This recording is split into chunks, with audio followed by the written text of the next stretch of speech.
New hero, Genetrix Irel the Fourth. I have seen beyond. Look to the Shadowlands. A pathway opens there. We are not alone. I've seen beyond. In the back of her carriage, Genetrix Irel the Fourth watched as the countryside washed past, her worries mixing with echoes of Talir's speech.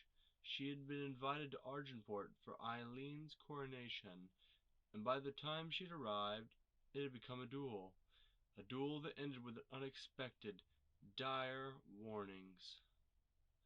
The Solace Order was old, with a history that spanned centuries. Its adherents believed in and listened for the words of Sol, a formless deity who wielded harsh light to expose hidden truths and to scour myriad lies from the world. It had followers across the land, many of whom practiced and kept faith in their own ways. Irel led the order, and had done so for many decades. Find your community, find your truth, stand for both. Those were the words she taught and lived by. But other words plagued her today. Worse yet, the Archmagister's words were familiar, words that should have been locked away, and so she raced back to the Citadel. The Citadel of Light was the seat of the Solace Order. The huge, gleaming sanctum city sat in remote hills far past the campuses of Cambrai. It was home to many, including Irel, and had been built to protect its archives. The archives were ancient, predating the Order itself, and filled the caverns beneath the surrounding hills. Its hallways were dry, dark, and stuffed with manuscripts, tapestries, and parchments. Most of the texts here were dull, historical records catalogued for future study. Some were precious truths, carefully preserved and guarded. Those were rare, unfortunately. The rest of the caves were filled with lies, artful, deceitful falsehoods. Many were dusty scrolls, accounts of past heresies and atrocities stacked as high as torchlight could reach. Others were more active, arcane lies invested with malign power. Some lies came from the lips of dark beings who were locked away in lead vaults. Other lies whispered, quiet and malevolent, inside enchanted restraints. The Solace did not collect these artifacts and falsehoods to preserve them, but to protect the rest of the world. And now I need to unseal one of them, Irel thought, frowning. This way, Genetrix, the docent murmured, taking a heavy ring of keys from the belt of her simple robes. Irel had rushed straight to the archives when she arrived. The citadel was carpeted in the orange and umber leaves of an early fall, turning the burnished bronze of its statues and temple doors into fiery mirrors. Sol's light found truths large and small, but today Irel was on a darker mission. "Thank you," Irel replied, taking the shallow steps of the archive slowly, wincing in discomfort. "What interest is there in the heretical stacks?" the docent asked. Her tone was mild, conversational, but Irel could feel the unspoken truth. Why would the Genetrix come alone to consult heresies? We must always seek truth, Irel thought, wherever we may find it. "I snuck in as a child," she replied. The docent looked back to her shocked, and Irel smiled. "I was young, and so ahead of my lessons that I grew bored, curious. I sought to challenge my beliefs. While exploring, I read a manuscript that may have bearing on this week's events." The docent's eyes widened, and Irel continued, following further down darkened halls. "We mustn't fear finding truth, even among heresy. Only by learning from the omens of the past can we press forward." "Here we are," the docent said, somewhat cowed. They had stopped at a shelf holding a heavy bronze chest. As she reached to open it, a chill air seemed to leak from beneath its lid, along with a muted whisper. This chest houses the ravings of a soulless initiate. He died some 100 years ago, uh, after returning from the Shadowlands. Yes, Irel said, nodding. He had gotten lost on a pilgrimage and returned quite deranged, or so they say. I need to review his final testament. The docent shivered, nodded, and reached for her keys. The parchment was crumbling, and the spiky, manic handwriting on it was written in old, fading ink. Clearing her throat, Irel began to read. The lie of this world is that it is woven in shadow, not in light, a tapestry of unending possibility tied in unfathomable knots. Each thread secures another, binding the maelstrom. We ignore the infinite fibers because they are too much to behold. If from our seat we could view the tapestry, see its grand designs, we might finally understand. But I have seen beyond. I've touched at loosening knots and felt things stir in the darkness. A deft hand with the sharpest needle could pluck our world from the weave. But such knowledge is hidden in ancient packs and behind starlight wards. We pray they remain hidden. The words slithered and bounced around the cavern. The heresies on nearby shelves seemed to respond, sighing in a murmur of dead languages. Irel saw the docent's lips go pale, as exhaustion cut through both of them. Glaring at the darkness, Irel slammed her walking staff against the stone floor, sending small motes of light flying up into the darkness. The growing shadows dispersed, sent back to their shelves with a final echo.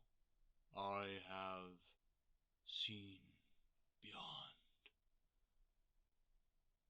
We should not be here. What does this mean? The docent asked, her voice shaking. It means that things are more tenuous than they seem, Irel finished, her eyes still fixed on the shadows. Things are in motion now that could unmake us all.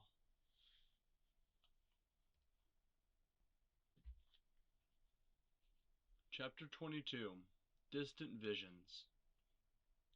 The roar of desert winds and echoes of Talir's sudden prophecy faded from the throne room. Eileen stood slowly staring at her opponent. Caleb blinked, looking around warily. Across the room, the crowd of witnesses stirred, distressed. They were waiting for us to finish the duel, she realized. The Archmagister's warning is dire, she said, keeping her voice steady despite the adrenaline. I believe we must heed it. In a slow, deliberate motion, Eileen dropped her blade. It rang as it hit heavy flagstone floor. The question of rulership can wait until we have assured the city's safety. She watched as Caleb's grip tightened to his gun. But then the young man nodded, throwing his weapon down. I've never seen my aunt so riled up. He turned and addressed the crowd with a lazy comment. Y'all can return home. The duel is on hold. There are other matters to discuss. There was a snort of disapproval from the duel's judge. But the crowd began to disperse with a rumble of tense conversation. Eileen caught the eye of her loyal guard and nodded. Duraka returned the nod and left. He would make sure the Queen's wishes were known. Caleb's not as rash as rumored, Eileen mused as she strode toward him. He may have the making of a king yet. The young man had been watching a senior praxis mage, but turned warily as Eileen neared. Before either could speak, a third figure hurried forward. The girl was young and obviously nervous. Her armor and clothes were heavy, even for the Argenport autumn, and her hair was a brilliant gold beneath her hood. She courtesied, her hand shaking, and addressed them both. Milord, milady, I am Svetya Katerina Stormholt-Kurtz, the the Aurene of the Koso. Our capital has been seized by a dangerous cult. My family did not survive the coup. But Svetya looked up at Eileen and Caleb, a hint of tears glinting in her green eyes.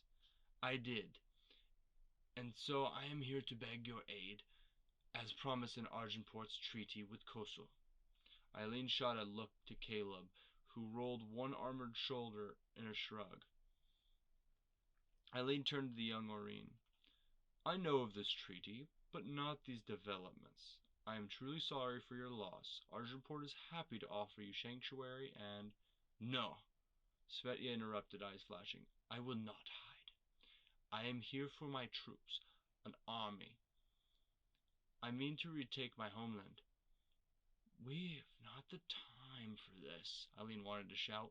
Talir's command had been urgent, and the city's armies, both clan and crown watch, had hacked each other half to pieces when Eileen took the city. What forces Argenport had, like the surviving Valkyrie, were working to root out the cabal, and Miss Svetya, Aurine. Caleb stepped forward. As I am sure you saw today, Argenport has struggles of its own. We will honor this treaty in full, but we have pressing business to attend to first. He punctuated the rejection with a quick grin. Well put, Eileen murmured as the two walked away, leaving the girl behind, angry and staring daggers. Caleb responded with the same clanking shrug. We need to get a handle on what this is about. Then we settle our differences. What's the quickest way out to the Arcanum? He's cocky, though, Eileen noted, picking up her crown and turning back to face Caleb. Let's cool him off a bit. Ever traveled by serpent? Caleb had braved the jagged heights of the Skycrag Mountains in his search for answers. He had learned much up there, including who he truly was and what he could do to take what was rightfully his. He had hurtled down those slopes too, dodging dragonfire and worse weather. And all those travels, he had never been as high up or traveled as fast as he was now.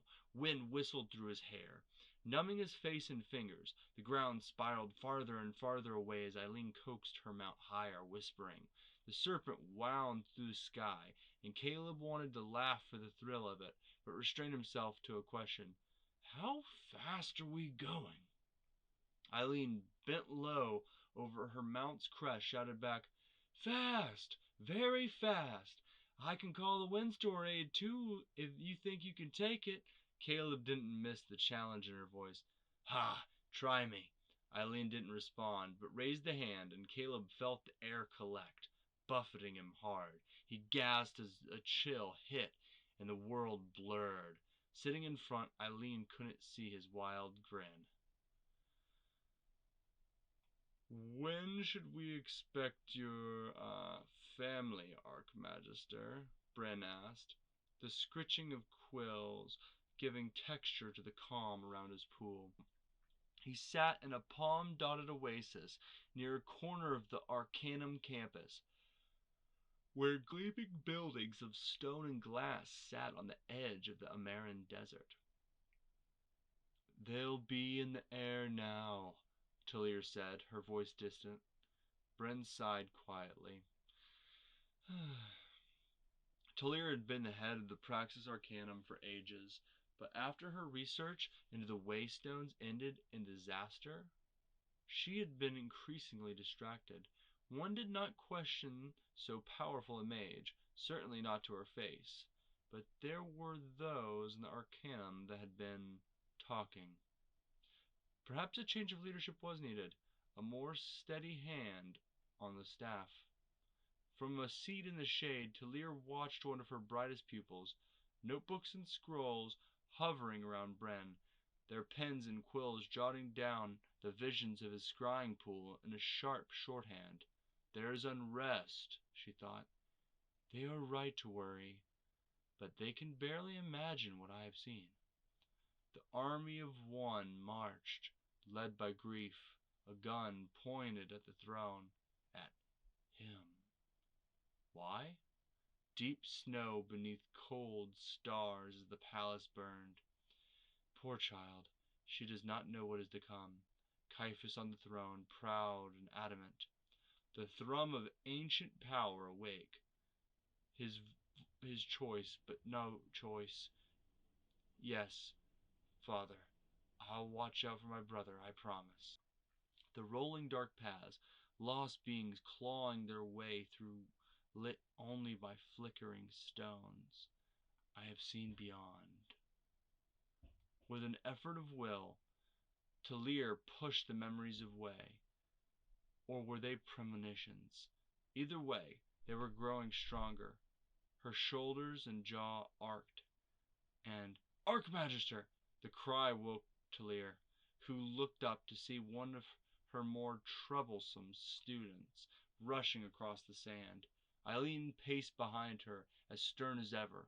Behind Eileen was Caleb, wind-blown and grinning through chattering teeth. My student is a master augur, Talir said as soon as introductions had finished. His pool can scry across the land, though guiding it is a delicate art. Bryn, your observations? Bryn cleared his throat. Yes, Archmagister, I was surveying the edges of the Shadowlands to see if any horrors were approaching the campus. When he trailed off, something in the pool catching his eye. A shrouded figure beneath the sunless sky. When what? Eileen prompted, frowning. My pool is scrying, Bryn stammered. But I'm not directing it. Archmagister, what? It's happening again. Talir rose from her chair, alarmed. Caleb, brow furrowed, joined her and Eileen as they leaned over Bryn. What can you see? Talir breathed, her eyes searching the pool. A figure in darkness. Bryn muttered, dipping his fingers in the glowing water and closing his eyes. It's obscured, Talir. Just... Before the mage could finish, a shockwave exploded from the pool, hurling the watchers back with a crack of thunder. Caleb was the first on his feet, hand on his sword. Bryn hung in front of the pool, hovering, his body arched like he was in pain, eyes dripping with shadow. The mage hissed, Find me, child.